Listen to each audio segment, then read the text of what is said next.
മാറ്റി പറയേണ്ടി വന്നിട്ടില്ല. യേശു അരുളി ചെയ്ത, ദൈവം അരുളി ചെയ്ത ഒരു വാക്ക് പോലും പിന്നീട് ഒരിക്കൽ പോലും മാറ്റി പറയേണ്ടി വന്നിട്ടില്ല. കാരണം നിത്യനായ ദൈവമാണ് അവിടുന്ന് പറഞ്ഞ വാക്കുകൾ ഇന്നും നിലനിൽക്കുന്നു.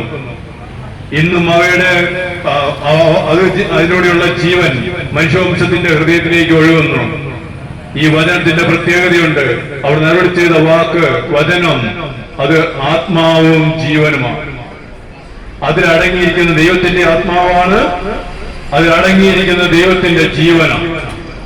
അപ്പൊ ഈ ദൈവിക ജീവനിൽ പങ്കുപറ്റുക എന്ന് പറയുമ്പോൾ അവന്റെ വചനം നമ്മളിലേക്ക് കടന്നു വരികയും ആ വചനത്താൽ നമ്മൾ വിശുദ്ധീകരിക്കപ്പെടുകയും നമ്മൾ ഒരു പുതിയ സൃഷ്ടിയായി മാറുകയും ചെയ്യുമ്പോഴാണ് അവന്റെ മാധുര്യം നമ്മൾ രുചിച്ചറിയുക.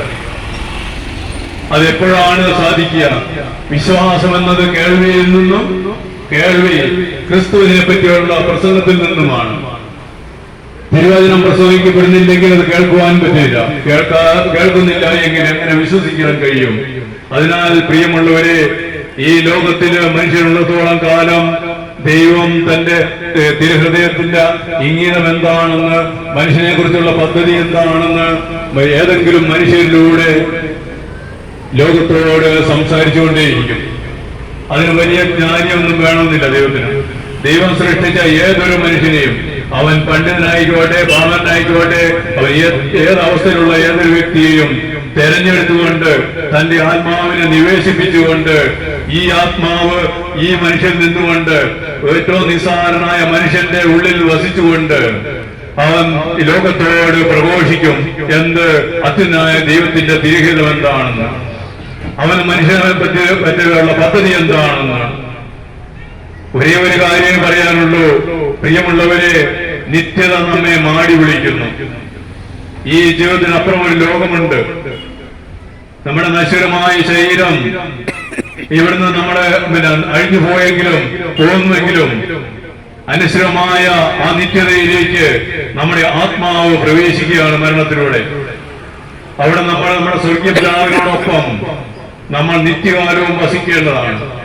ദൈവത്തെ പാടി സ്തുതിച്ചുകൊണ്ട്, അവന് മഹത്വം നൽകിക്കൊണ്ട്, അവനെ സ്തുതിച്ച് ആനന്ദിച്ചുകൊണ്ട് നിത്യമായ ആനന്ദത്തിലേക്ക് മനുഷ്യവംശത്തെ ദൈവം മാടി വിളിക്കുകയാണ്. അതാണ് നിത്യത നിന്നെ മാടി വിളിക്കുന്നു. അപ്പോൾ നമ്മൾ ലോകത്തിൽ വെച്ച് അറിയേണ്ട ഒരേ ഒരു കാര്യം എന്താണ്? അതിനാണ് യോഹന്നാന്റെ സുവിശേഷം 17:3,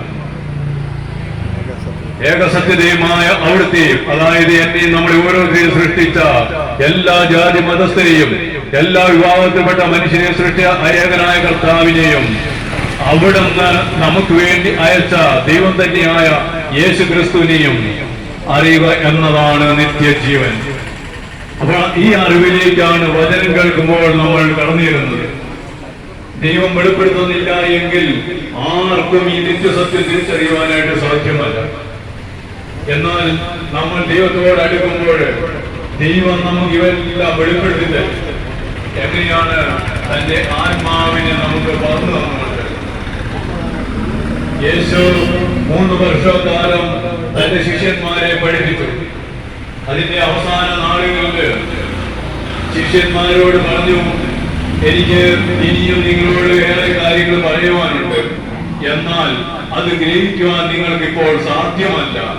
യേശു പറയാണ്, താൻ പഠിപ്പിച്ച, താൻ ട്രെയിനിങ് കൊടുത്ത തന്റെ അരുമ ശിഷ്യന്മാരോട് പറയാണ്, എനിക്ക് ഇനിയും നിങ്ങളോട് ഏറെ കാര്യങ്ങൾ പറയുവാനുണ്ട്, എന്നാൽ അത് ഗ്രഹിക്കുവാൻ ഇപ്പോൾ നിങ്ങൾക്ക് സാധ്യമല്ല. എന്നാൽ ഞാൻ പോകുന്നു. എങ്ങനെയാണ്? യേശു കുരിശിൽ മരിക്കുന്നു, ഉയർത്തെഴുന്നേൽക്കുന്നു.